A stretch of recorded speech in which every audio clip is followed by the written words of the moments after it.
안녕하세요. 오늘도 사연살롱을 찾아주셔서 감사합니다. 40대 중학교 다니는 아들 하나 키우는 워킹맘입니다. 이제 곧 있으면 명절이 다가오네요. 며느리라면 당연히 다가오는 명절이 마냥 반갑지만은 않을 텐데요. 이런 말 조심스럽지만 저는 명절이 기다려지는 사람 중에 한 명입니다. 솔직한 심정으로 저는 명절이 1년에 2번이 아닌 한 4번 정도 있었으면 좋겠어요. 제가 이런 말을 하면 제 사연을 듣고 계신 다른 며느님들이 무슨 저런 게 다 있나 하실 거 다 같는데 저는 정말 1년 중 명절이 너무 좋아요. 미리부터 고백하자면 저는 며느리긴 하지만 시댁에 가지 않는 며느리거든요. 그뿐만이 아니고 명절이면 남편과 아들은 명절 새고 오라고 시댁에 몽땅 보내버리고 혼자 집에서 명절 연휴를 만끽하는데요. 이거 정말 너무 편하고 천국이 따로 없어요. 그리고 그런 저와 반대로 시어머님은 매년 돌아오는 명절마다 심기가 불편하겠지만 그렇다고 저한테 당신 집에 오라는 말은 절대 할 수 없으니 아마도 그 성격에 양만 잔뜩 오를 텐데요. 그래도 저는 상관없어요. 왜냐고요? 저는 그만큼 시어머니한테 맺힌 게 많거든요. 단언컨대 아무리 시어머니라는 자리가 사람을 이상하게 만드는 요상한 자리는 맞을 수 있지만 저희 시어머니는 그냥 이상하신 분이세요. 어른들한테 이런 말하면 예의 없다는 거 저도 너무 잘 알지만 사실은 사실이니 어쩔 수 없죠. 이건 아들인 남편도 인정하는 바거든요. 그리고 남편은 저한테 시어머니 얘기는 일절 전하지 않는데요.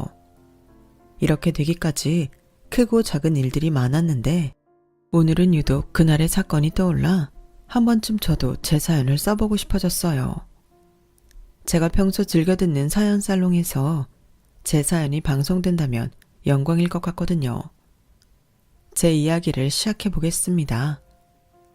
저와 남편은 대학 때 만나 장장 5년을 연애한 끝에 결혼한 장수 커플이었어요. 다른 연인들처럼 사소한 걸로 싸우고 작은 일에 울고 웃다 보니 어느덧 둘 다 사회인이 되어 있었죠.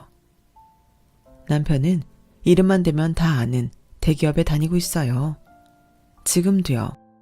그리고 저는 남편과 같은 업종의 다른 대기업에 다니다 이젠 제법 중견기업이 된 작은 회사에 이사로 이직을 해서 지금까지 다니고 있는데요.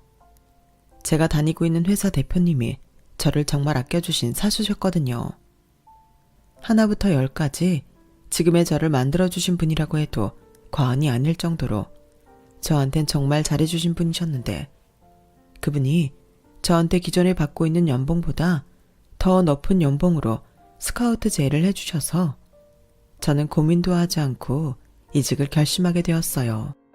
물론 주변에서는 그래도 대기업인데 아깝지 않냐고 우려하는 목소리도 있었지만 저는 저를 인정해주고 제 능력에 대한 보상도 더 높게 해주는 지금의 회사에 가고 싶었죠. 그런데 저희 시어머니는 제가 능력이 부족해서 대기업에서 잘리고 작은 회사로 옮겨갔다고 생각하셨는데 아무리 아니라고 설명을 드려도 워낙 단신 듣고 싶은 대로 되는 양반이라 나중엔 포기했어요. 저희 시어머니는 곧 죽어도 제가 당신 아들보다 못해야 당신 속이 편하신 분이셨거든요. 그리고 저와 남편이 사이좋은 모습을 보기만 하면 그렇게 샘을 내셨는데요. 저희 시부모님은 이혼은 하지 않으셨지만 10년 넘게 별거 중이셨어요. 사실상 부부관계라고는 볼 수 없었죠. 시아버님은 제가 결혼하기 훨씬 전에 시어머니한테 질려서 이혼을 원하셨지만 시어머님이 아들 둘 때문이라도 절대 이혼을 못한다고 버티셨고 평생 직업도 없는 분이라 매달 생활비를 보내줄 것과 시아버님이 몸만 나간다는 조건으로 별것까지는 용인하셨다고 들었는데요. 그래서 그런지 TV에서 잘 사는 부부가 나오면 그렇게 가자미 눈을 하시곤 하셨어요. 아, TV 나온다고 욕본다. 저거 다 쇼하는 거지. 어떻게 부부가 마냥 사이가 좋을 수가 있어? 같이 살다 보면 꼴도 보기 싫은 게 부부인데. 에이, 왜요? 저는 보기만 좋은데 요즘은 사이 좋은 부부도 많잖아요. 저도 그이랑 저렇게 늙어가고 싶어요. 얘가 이렇게 순진해요. 다 쇼라니까. 카메라 있을 때만 저렇게 손잡고 있다가 카메라 없어지면 쌩 하고 등 돌리고 있을 거다. 너도 10년만 더 살아봐. 내 말이 무슨 뜻인 줄 알 거야. 엄마, 그게 지금 무슨 말이야. 엄마는 아들이랑 며느리가 사이 안 좋았으면 좋겠어. 세상에 어떤 시어머니가 며느리한테 그런 말 하냐? 괜히 자기가 부러우니까. 내가 뭘, 원래 부부 사이가 그런 거라고. 가족끼리 뭐하러 손을 잡니?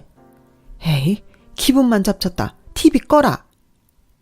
이렇듯 시어머니는 당신이 세상 누가 누구랑 잘 지내는 꼴을 보지 못하셨어요. 설령 그게 아들 며느리라도 싫어하셨죠. 니들 괜히 내 앞에서 다정한 척 하지 말고 하고 싶으면 참았다가 니들 집에 가서 해. 우리가 뭘 했다고 그래. 그냥 소정이가 어깨 아프다고 해서 좀 주물러준 게 다구만.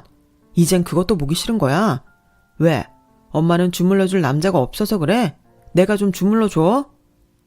됐어. 징그럽게 무슨. 아니, 니들 괜히 내 앞에서 신경 쓰이게 하지 말고 그냥 가. 이렇듯 저희 시어머니는 제가 갓 시집 왔을 때부터 이상하게 다른 시어머니와는 달랐어요.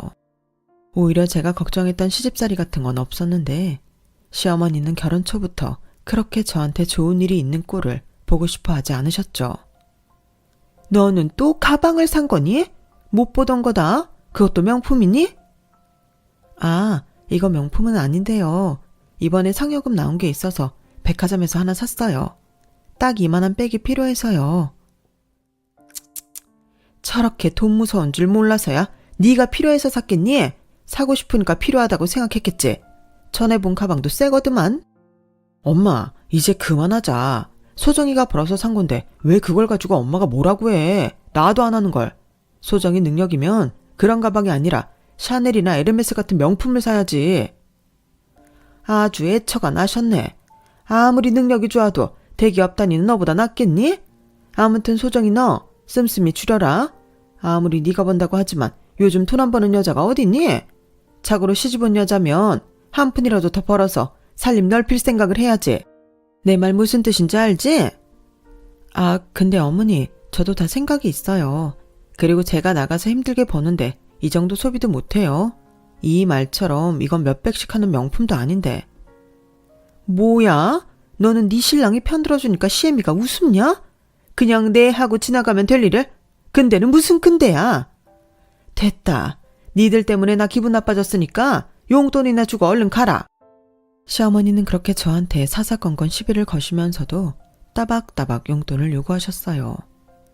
그리고 저한테는 돈 아껴야 한다고, 저는 사치가 심하다고 하시면서도 당신 용돈은 많이 주길 원하셨는데요. 이건 또 무슨 논리인지. 요즘 물가가 좀 높아야지.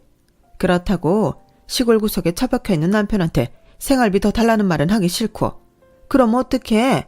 니들이 조금이라도 더 챙겨줘야 하지 않겠니? 니들은 한참 버는 중이잖아. 효도는 원래 할 수 있을 때 하는 거다. 이렇듯 저는 결혼 후 시어머니의 계속되는 이중적인 모습에 조금씩 피로감을 느꼈어요. 그리고 남편은 그런 자기 엄마를 세상 창피해하고 민망해했는데 문제는 시어머니인 본인만 그걸 모른다는 거였죠. 그뿐만이 아니었어요. 저희 시어머니는 당신은 절대 인정하지 않으시겠지만 자존감이 낮다 못해 바닥이셨는데요. 저희 시어머니는 당신 주변 사람들한테는 거짓말로 당신을 포장하기 바쁘셨더라고요.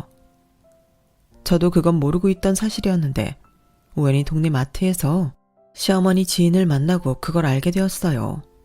그날 정말 생각해도 얼굴이 다 화끈거리는데 살면서 다시는 경험하고 싶지 않은 그런 날이었어요.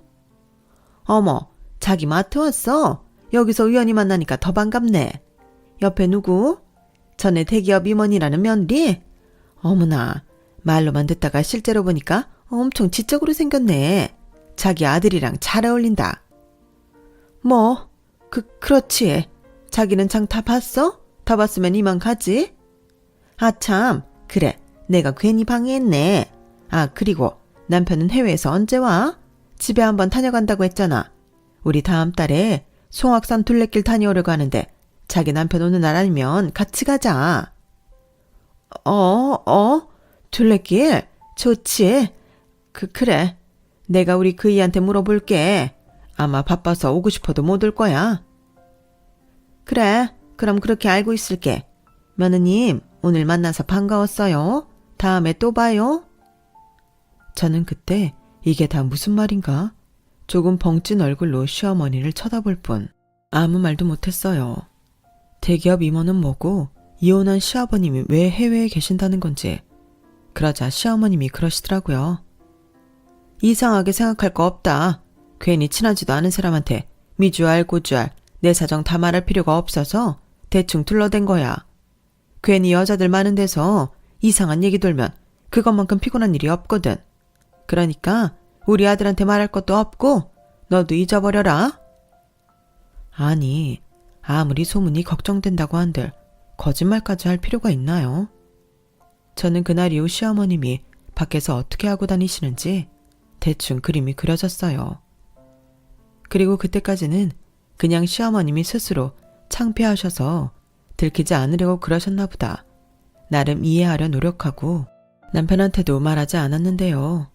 제가 아무리 마음을 쓴들 보람은 없더군요. 시어머님은 남들 앞에서 거짓 자랑을 하고 다니시느라 그야말로 쓸데없는 돈을 많이 쓰고 계셨어요. 그리고 이왕 들킨 거 잘 됐다고 생각하셨는지 저한테만 집요하게 용돈을 요구하셨는데 더는 눈 감을 수 없어서 남편한테 전부 다 말해버렸죠.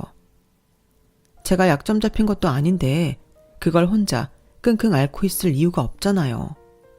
그러자 남편은 제 말에 뒤집어졌고 시어머니 댁에 가서 한바탕 난리를 치고 온 모양이었는데 그날 이후 시어머니는 저만 보면 이를 부득부득 하셨어요. 그리고는 제가 시집와서 집안에 분란만 일으킨다며 저에게 막 뭐라고 하시는데 말은 바로 해야지. 집안에 분란을 일으킨 게 저인가요? 저는 그때부터 시어머니와 몸과 마음의 거리가 멀어지기 시작했어요. 그래도 그때까지는 제 감정과는 별개로 할토리는 하는 며느리였는데 시어머니는 그런 제가 속이 좁고 애교도 없다며 저한테 늘 불만이 많으셨고 제 심기를 건드리는 막말을 정말 자주 하셨는데 와, 이건 사람의 인내심을 시험하는 것도 아니고 저도 점점 참을 수가 없더군요.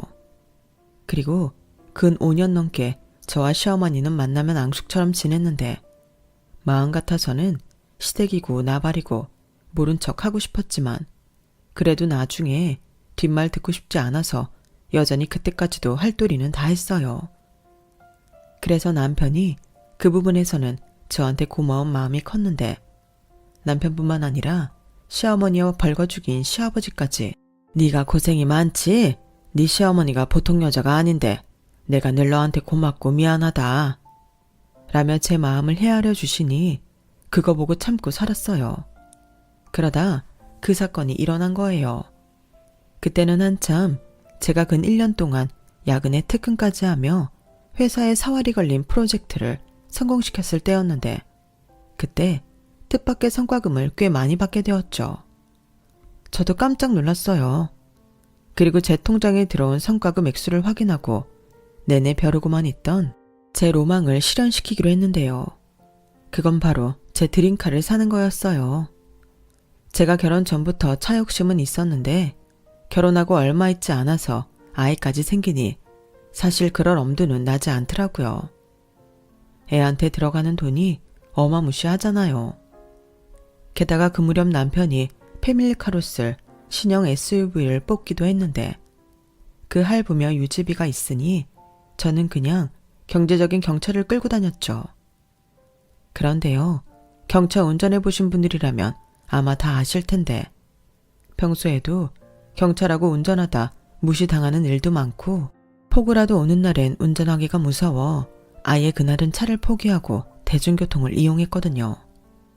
거기에 제 차는 처음부터 중고차를 구매한 거라 수리비도 제법 많이 나오는 아이였고 그렇다 보니 저는 늘 속으로 와, 로또라도 맞으면 난 당장 차부터 산다. 뭐 그런 희망을 갖고 있었는데 뜻밖의 큰 돈도 생겼겠다. 할부 좀 끼더라도 제가 바라던 그 차를 사자고 결심했죠.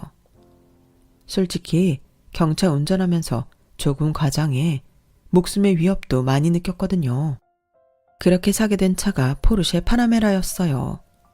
차값이 장난 아니었죠. 그래도 이때 아니면 절대 살 수 없을 것 같아서 저는 사기로 했어요. 그런데 시어머니가 제 차 가격을 아시고는 너는 무슨 여자가 남자도 아니고 차 욕심이 그렇게 많냐? 어차피 큰 차도 있는데 그냥 봐서 싼 걸로 사면 될걸? 굳이 외제차를? 애엄마가 쓸데없이 겁만 들어서? 하며 핀잔을 주셨는데 저는 굴하지 않았죠. 그리고 당당하게 이렇게 말했어요. 어머니, 애엄마는 뭐 좋은 차 끌면 안 되나요? 저도 애들 태우고 다니고 하는데 튼튼하고 좋은 차면 좋죠. 그리고 어머니도 승용차 좋은 거 풀옵션 끌고 다니시잖아요.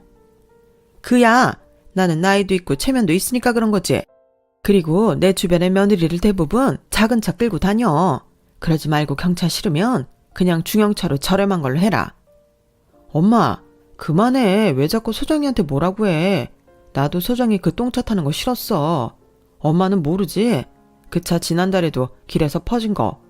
내가 그때 소정이한테 폐차시키라고 얼마나 뭐라고 한 줄 알아? 근데 소정이가 돈 아낀다고 여태 고쳐서 끌고 다녔어. 그래서 이참에 잘 됐다 싶은 거야. 비싸도 뭐 능력이 되니까 타는 거지. 등신, 넌 네 마누라가 너보다 더 좋은 차 끌고 다닌 거 배도 안 아프냐? 뭐야, 엄마 그거였어? 그래서 내내 소정이한테 시비 건 거야? 나는 하나도 배 안 아파. 솔직히 멋있지. 성과금 1억씩 받는 사람이 어디 있는 줄 알아? 엄마는 며느리 장하다고 칭찬은 못 해줄 망정. 남편은 늘 그렇게 시어머니한테 제가 한 소리 들으면 나서서 제 대신 제가 하고 싶은 말을 다 해줬어요.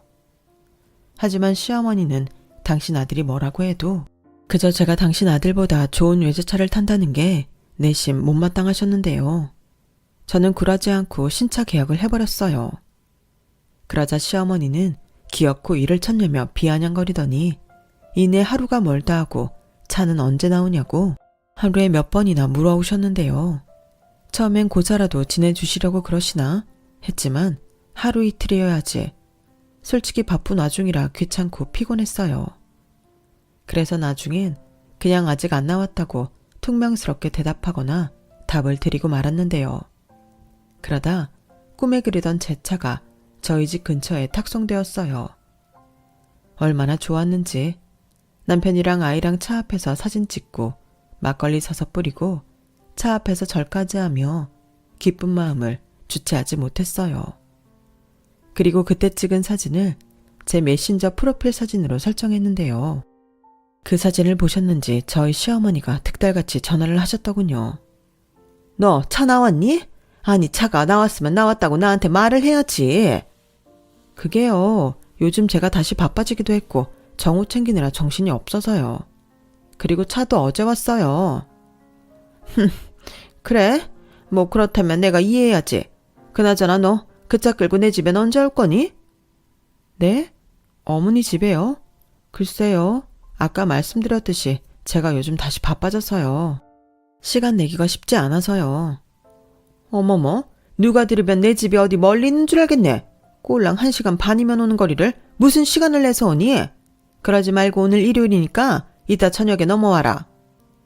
오늘이요? 어머니, 그래도 그건 좀. 저도 그이도 내일 일찍 출근해야 해서 어려울 것 같아요. 제가 봐서 시간 만들어 볼게요. 아니, 너는 뭐 먹는 시간 자는 시간도 없이 일만 해. 그냥 오라면 올 것이지 싸가지 없게. 시어머니는 그렇게 계속 막무가내로 화까지 내시면서 당신 집에 제 차를 끌고 오라고 고집을 부리셨어요. 누가 보면 당신이 제 차 사줬는데 제가 감히 감사 인사도 하지 않은 사람처럼 저를 몰아가시더라고요. 그래서 저도 피곤해서 그렇게는 못하겠다고 고집을 부리니 시어머니는 노발대발하며 급기야 당신이 저희 집으로 오겠다며 전화를 끊으셨는데요. 저는 솔직히 설마했어요. 그런데 전화 끊은 지 2시간이 채 되지 않았을 때 진짜로 시어머니가 저희 집 현관문을 두드리시더군요. 저는 귀신이라도 본 것처럼 깜짝 놀랐어요. 인터폰 화면에 보이는 시어머니는 성난 코뿔소처럼 씩씩거리고 계셨거든요. 그리고 그때는 시어머니가 무섭기까지 했는데요. 그렇다고 다른 사람도 아닌 시어머니신데 현관문을 안 열어드릴 수는 없겠더라고요. 그래서 현관문을 열었는데 제가 문을 열자마자 시어머니는 다짜고짜 저한테 삿대질을 하시며 야! 네가 그렇게 잘났어? 소리치시는데 그때는 진심 당황스러웠죠.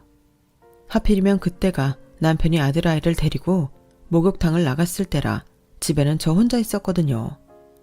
물론 시어머니가 저를 어떻게 하진 않았겠지만 그래도 그때는 화난 시어머니와 단 둘이라는 게 너무 공포스러웠는데 그때 시어머니가 이런 말씀을 하시더군요.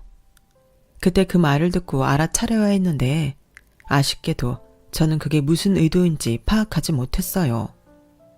너는 내가 말이야. 성과급 나왔다고 얌체처럼 홀랑 지차부터 바꾸는 게 예의가 있다고 생각하니? 그런데 그래 놓고도 뻔뻔하게 바빠서 시댁을 못 와? 어머니, 진정하세요. 그리고 제가 제 성과급으로 제 차 바꾸는 게 예의가 없는 건가요? 아니, 내 말은 네가 만약에 예의 있는 며느리였다면 나한테 먼저 성과급이 꽤 나왔는데 어머니 뭐 필요한 거 없으시냐고 물어봤어야 한다는 거야. 못하면 네 차 바꾸기 전에 나한테 먼저 어머니도 다른 좋은 차로 바꿔드릴까요? 했으면 얼마나 예쁘냐고. 네? 그게 무슨... 왜? 빚만이라도 그런 말은 죽어도 안 나오지.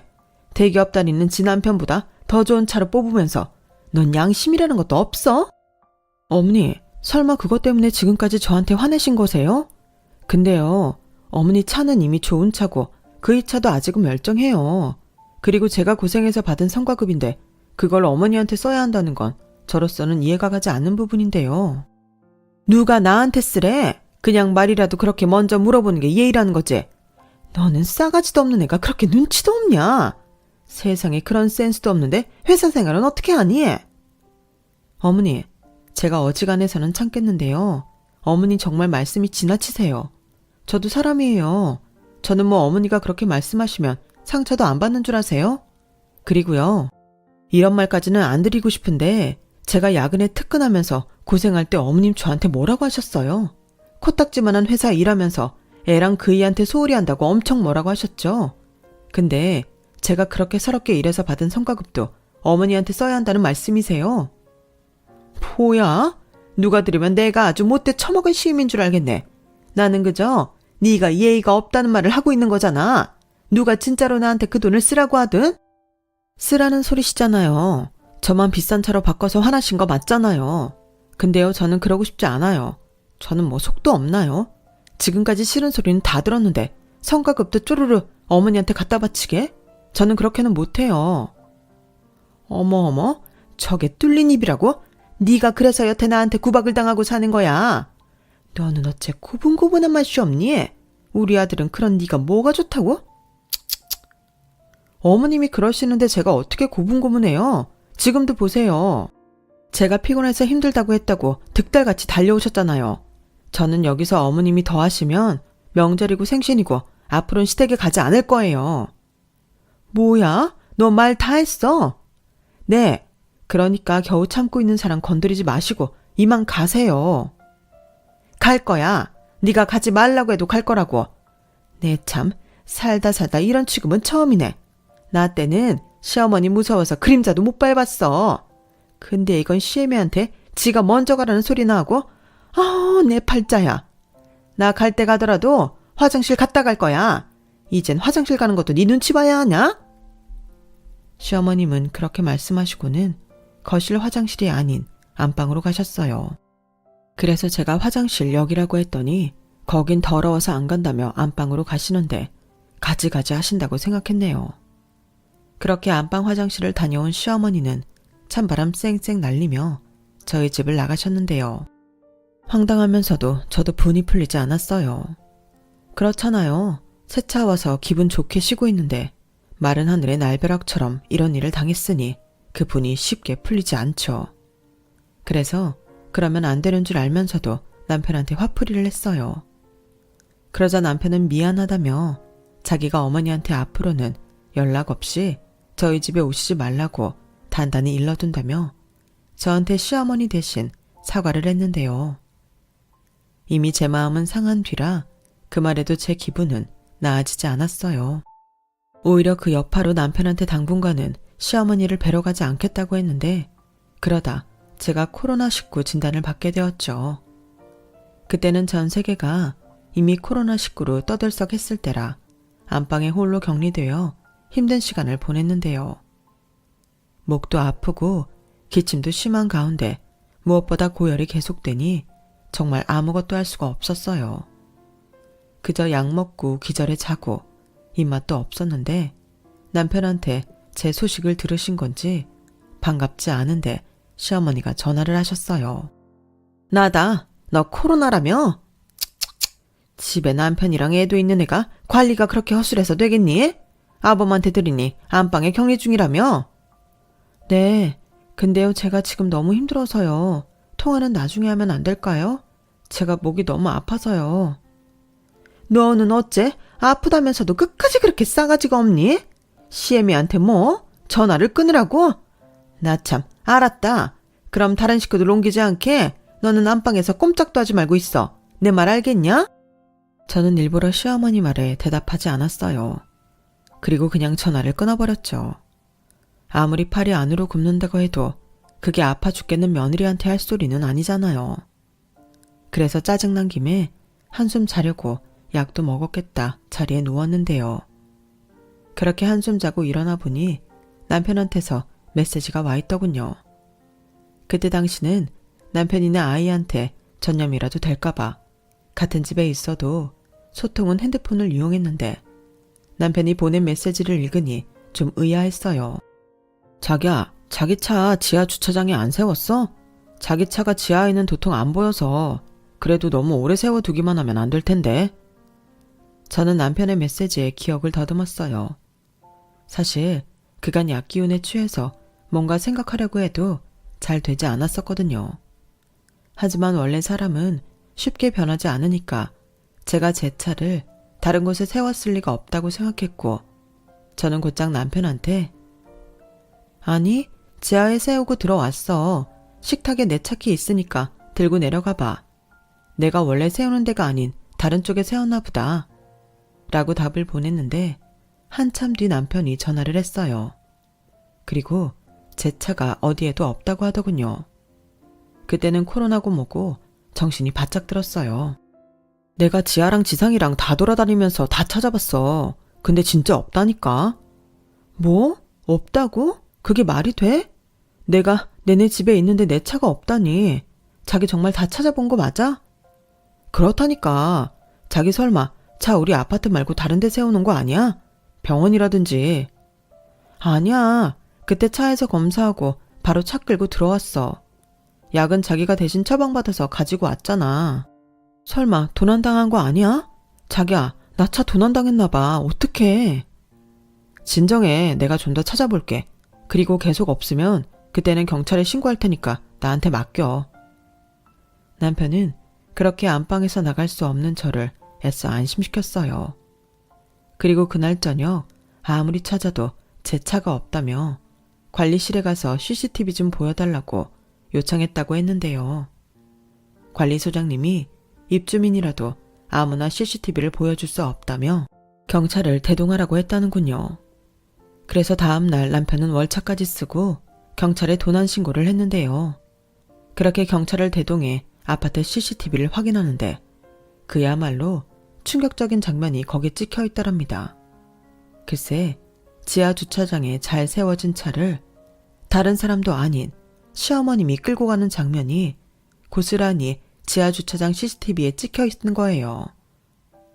남편은 그 화면을 보고도 믿을 수 없다며 몇 번이고 돌려봤다고 했는데 아무리 부정하고 싶어도 제 차를 가지고 간 사람은 시어머니셨어요. 그리고 경찰로부터 더 놀라운 사실을 듣게 됐는데 세상에나 저희 시어머니가 제 차를 끌고 나가서 사고를 낸 거 있죠. 시어머니 딴에는 자기 손에서 해결하려고 보험도 부르지 않은 모양이었는데 하필이면 공사 현장에 차를 갖다 막는 바람에 공사 자재들이 제 차 본넷을 덮쳐 제 차가 반파 지경까지 되었고 일단은 급한 대로 정비소에 맡겼다고 하시는데 거기에 더 황당한 건 사고가 난 지역이 부산이었다는 거였어요. 알고 보니 제 차를 가지고 당신 남자친구를 태워서 바다를 보러 갔다가 사고가 난 거더라고요. 시어머니와 시어머니 남자친구는 다행히 크게 다치진 않았던 것 같은데 당직 공사 중이던 공사 직원의 신고로 경찰 조사를 받았다고 하더군요. 그래서 시어머니는 병원에 가기 전 간단하게 경찰 조사를 받게 되었고 차량 조회로 본인 차가 아니라는 것이 나와 며느리 차 빌려 탄 거라며 진술을 했다는데 마침 저희 남편이 차량 도난 신고를 하니 딱 걸린 거죠. 그리고 그제야 보험사를 불러 일 처리를 부랴부랴 하는데 제 차 상태는 최악 중에 최악이었어요. 글쎄 차를 어떻게 갖다 박았는지 건질 게 하나도 없다며 폐차를 시켜야 할 수준이라고 하는데 진짜 열받더라고요. 거기에 보험 담당 직원이 제가 격리 중이라 사고 정황을 조사하기 위해 사고를 낸 저희 시어머니를 부산까지 가서 만나고 왔는데 글쎄 시어머니가 뭐라고 하신 줄 아세요? 나는 절대 일부러 그런 게 아니에요. 며느리가 코로나에 걸려서 방에서 나오질 못하고 있으니까 아들이랑 손주가 너무 걱정돼서 밥이라도 해서 먹이려고 왔다가 주차되어 있는 며느리의 차를 보고 그만. 마침 차 키도 주머니에 있겠다. 한번 몰아보고 싶어서 운전했을 뿐이었어요. 그런데 왜 부산까지 오셔서 사고를 내셨어요? 그게 막상 타다 보니까 좀 더 타고 싶고 장거리도 좀 달려보고 싶어서 부산까지 가게 됐어요. 어차피 며느리는 코로나로 당분간 차는 못 끌고 다니니까 얌전히 타고 잘 갖다 놓으려고 했다고요. 아니, 그러실 생각이셨으면 차주분한테 말씀을 하셨어야죠. 정말 일부러 그러신 건 아니세요. 그리고 경찰에서는 음주도 의심하고 있는 것 같던데. 아니에요. 설마 제가 음주운전을 했으려고요. 술은 옆에 있는 사람만 마셨어요. 저는 아니라니까요. 그냥 제가 순간 발을 착각해서 그런 거예요. 아무래도 제 차가 아니니까 익숙하지 않으니까요. 저는 보험사 직원의 말을 듣고 너무 화가 났어요. 거기에 어떻게 제 차 키가 시어머니 주머니에 있을까요? 우선 그것부터가 말이 안 되는 거고 순간 제 머릿속은 안방 화장실을 쓰겠다며 들어가신 시어머니가 떠올랐죠. 높은 확률로 저는 시어머니가 그때 안방에 들어가셔서 화장대 서랍에 넣어둔 제 스페어 키를 훔쳐가셨다고 밖에는 추리를 할 수 없었어요. 그럼 이건 제가 코로나19로 집 밖을 나올 수 없는 틈을 이용해 제 차를 마음껏 이용하시라는 수작이 맞잖아요. 저는 음주까지 의심되는 상황이라 너무 분해서 남편한테 제 생각을 모두 말했어요. 그리고 최종 격리 해제가 되고 곧장 남편을 대동해 시어머니께 따지러 부산의 모 병원으로 달려갔는데요. 부산으로 가는 내내 남편은 저를 제대로 쳐다보지도 못했어요. 솔직히 그때는 저도 눈에 뵈는 게 없어서 남편의 눈치를 보든 말든 신경 쓰이지 않았는데 그렇게 도착한 병원에서 시어머니의 병실을 찾아가니 시어머니는 이미 병실에 안 계시더군요. 다행히 도망간 건 아니었고 당신 남자친구랑 병원 휴게실에서 데이트를 하고 계셨는데 제가 모습을 보이자 깜짝 놀라서 당신 남자친구 등 뒤로 숨으시더라고요. 솔직히 저는 그것도 황당하기만 했어요. 시어머니한테 남자친구가 있다는 사실도 이번 사고로 알게 되었거니와 자기가 잘못해놓고 비겁하게 자기 남자친구 뒤로 숨었다는 게 너무 짜증이 났어요. 하지만 여기서 화를 내봤자 시어머니는 입을 더 굳게 닫을 것이 뻔하니 일단 끓어오르는 화를 참고 시어머니께 왜 그랬는지 차분히 설명 좀 해보라고 했네요. 어머니, 저 딱 한 번만 물어볼게요. 기회는 딱 한 번이니까 그냥 거짓말 하지 마시고 사실대로 말씀해 주세요. 제 차키 왜 가져가셨어요? 뭐? 가져가긴. 너는 내가 네 차키를 훔치기라도 했다는 거냐? 그럼 아니에요. 효진아, 아니야. 내가 왜 그런 짓을 하니? 이건 진짜 우연이었고 순간 나도 그 차 한번 끌어보고 싶다는 호기심에 일어난 사건이야. 우연이요? 호기심이요? 지금 어머니 때문에 제 차가 어떻게 된 줄 아세요? 전에는 다짜고짜 새 차 끌고 시댁에 안 온다고 화를 내시더니 이거 다 일부러 그러신 거죠? 제가 아파서 꼼짝달싹 못하니까 그 기간 동안 어머니가 제 차 타려고 그러신 거잖아요. 세상에나 규진아, 네 차 좀 말려봐라. 제가 저러다 엄마를 도둑 몰겠다. 엄마, 나도 소정이랑 같은 생각이야. 그 차 키가 엄마한테 왜 있어? 그 키 소정이가 화장대 서랍에 넣어둔 거래. 근데 그걸 왜 엄마가 갖고 있는 거야? 그건 그래. 내가 안방 화장실 쓸어 들어갔을 때 쟤는 화장품이랑 기금속 뭐 쓰는지 한번 보고 싶어서 좀 만졌다. 근데 진짜 만지기만 했어. 그리고 그냥 나왔는데 그 차 키가 어디서 딸려왔는지 내 주머니에 있었다. 뭐? 그게 말이 돼? 차 키가 어쩌다 딸려간 거라고? 그래. 너까지 나를 못 믿으면 엄마는 어떡해? 너는 나를 믿어줘야지. 믿을 수 있어야 믿지. 엄마는 이 상황이 지금 그렇게 거짓말로 넘어갈 수 있는 상황 같아? 거짓말? 아니 너 정말? 이게 다 네 차 때문이지. 제가 여기 오면서 내 아들을 얼마나 쥐잡듯 잡았으면 착하기만 한 내 아들이 저런 말을 해. 엄마, 제발 그만 좀 해. 내가 진짜 엄마 때문에 얼마나 창피한 줄 알아? 남의 차 몰래 끌고 나가서 엄마는 남자 만나서 기분 낸다고 부산까지 갔잖아. 그래, 내가 욕심나서 그랬다. 처음엔 진짜 승차감만 보려고 탔어. 근데 몰아보니 좀 타고 싶더라. 근데 남도 아니고 시애미가 차 좀 가지고 갔다고 이 난리를 치는 게 맞니? 나 환자복 입은 거 안 보여? 아무리 그 차가 새 차고 비싼 차라도 애미가 먼저 아니야? 저게 장가를 잘못 가더니 이제 뭐가 더 중요한 줄도 모르네. 이게 다 싸가지 없는 너 때문이야. 네? 이젠 또 저 때문이에요. 어머니 정말 뻔뻔하시네요. 어머니는 일말에 미안함 같은 것도 없으세요? 어떻게 사람이 이런 대형 사고를 쳐놓고 사과 한마디를 안 하세요? 그러면서 저한테는 싸가지 없다고요? 내가 사고 때문에 아직 몸이 온전하지 않다. 내가 네 차값 보상하면 되잖아. 그러니까 사람 속 그만 뒤집고 니들은 일단 올라가. 엄마가 그 차값을 보상한다고? 엄마가 그런 돈이 어딨어. 이게 엄마를 뭘로 보고? 나도 돈 있어. 그깟 돈 없을까봐. 오빠, 나 좀 침대로 데려가줘. 아까 하도 놀라서 사고 날 때 다쳤던 갈비뼈가 다시 욱신거리네. 그래. 이 여사, 아프지 마. 자네들도 이만 가봐. 엄마가 보상한다고 하잖아. 역시 우리 이 여사는 쿨해. 멋져? 저는 제 앞에서 유유히 병실로 사라지는 시어머니를 보고 저야말로 혈압이 올라 죽을 것 같았어요. 그래도 일단은 당신 입으로 보상하겠다고 하셨으니 믿음은 가지 않지만 집으로 올라왔어요. 하지만 저야말로 코로나19 후유증인지 중국의 후유증인지 알아눕게 되었는데요. 도무지 차를 어찌해볼 수가 없어서 눈물로 폐차를 시켜야 했어요. 말이 한 달이지 10일 정도밖에 타지 않은 제 드림카였는데 그렇게 폐차를 하니 시어머니고 뭐고 꼴도 보기 싫더군요. 그리고 보험사에서도 사고를 낸 운전자가 제가 아니라서 차에 대해 보상을 받기 어렵다고 했는데요. 어느 정도 보상을 받으려면 도난 신고를 하고 사고를 낸 시어머니를 고소해야 한다고 했어요. 그러니까 보상을 받고 싶으면 법으로 시어머니한테 소송을 내야 한다는 거죠.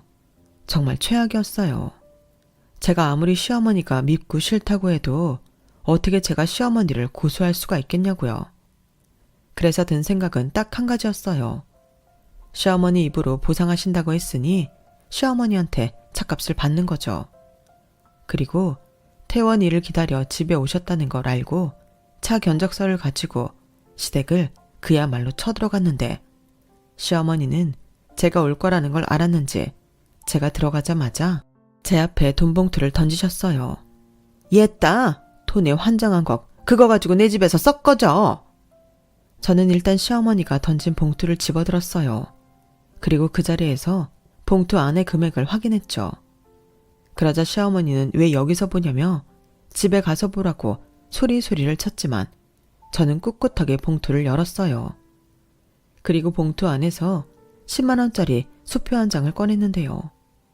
그러면 그렇지 순순하게 저한테 돈을 내어줄 시어머니가 아니시죠. 그래서 저는 그 봉투를 다시 시어머니 앞에 던지면서 말했어요. 지금 장난하냐고요. 그 차가 얼마인지 뻔히 아시면서 이러고 싶냐고 소리를 질렀죠. 아우 시끄러워. 너네가 왜 그렇게 돈돈거리냐. 내가 그래서 너 싫어하는 거야. 내가 보상한다고 했지 얼마 준다고 했니? 내 능력은 딱 그 정도밖에는 못 해줘. 너 어차피 시집 올 때 나한테 뭐 해준 것도 없잖아. 그냥 이참에 네가 나한테 잘 보이려 차 한 대 뽑아줬다고 생각하자. 그럼 내 차 내가 해먹은 거니 따질 것도 없지? 무슨 논리가 그렇게 돼요? 저 시집 올 때 남들 하는 만큼 했어요. 만약에 제가 그것도 안 했으면 어머님이 가만히 계셨겠어요? 그리고 차를 뽑아줬다고 생각하라고요. 저는 애당초 어머니한테 차를 사드릴 생각 전혀 없었어요.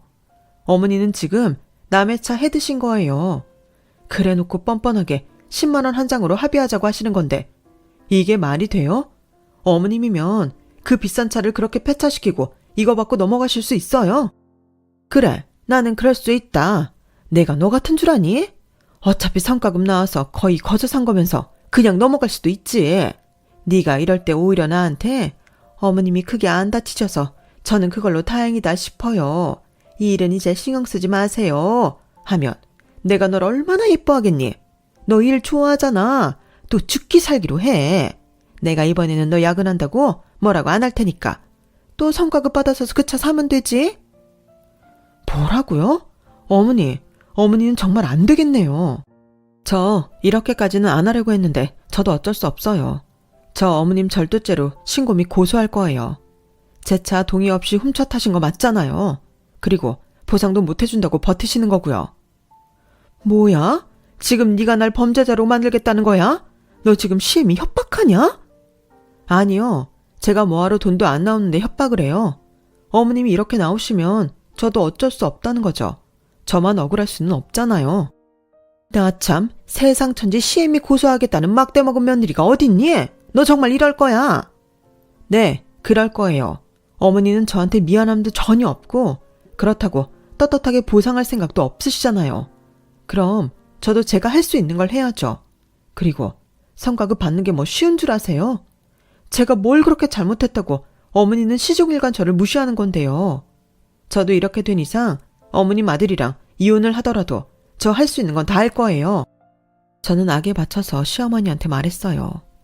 그러자 이번에는 제 말이 제법 무서웠는지 시어머니 두 눈이 불안하게 흔들리기 시작했는데요. 저는 그러거나 말거나 그 집을 나가려 했는데 갑자기 시어머님이 저를 붙잡으시더군요. 그리고는 저기 얘 아가 하며 입이 차마 떨어지지 않는지 말을 잇지도 못했는데요. 저는 그참에 그냥 시어머니 손을 뿌리치고 시댁 밖으로 나갔어요. 그리고 그때였죠. 시어머니는 이번엔 신발도 신지 못하고 맨발로 나와 제 치맛자락을 잡으시며 주저앉으셨는데요. 그리고는 울면서 이렇게 말씀하셨어요. 그래, 미안하다.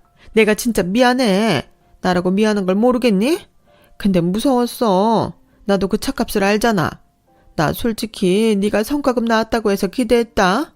근데 네가 너만 홀랑 차바꾸고 나한테는 입 닦아서 괘씸했어. 그래서 차키 가지고 와서 너 집에 있을 때 몰래 잠깐씩 타려고 했는데 네가 코로나에 걸렸다고 하니까 2주는 내가 타도 된다고 생각했지. 예, 미안하다. 그러니 제발 신고는 하지 말아라. 나 솔직히 너 능력 있다고 생각했다. 내가 너 얼마나 부러워했는지 모르지? 넌 능력도 있고 남편한테 사랑도 받으면서 사는데 나 뭔가 너만 보면 그렇게 화가 났어. 너랑 내가 너무 비교가 되니까. 그리고 아까 성과급 또 받아서 차 사라고 한 건 비아냥거린 게 아니라 너는 능력이 있으니까 다음에도 또 성과급 받을 수 있다고 생각한 거지. 다른 뜻은 없었다.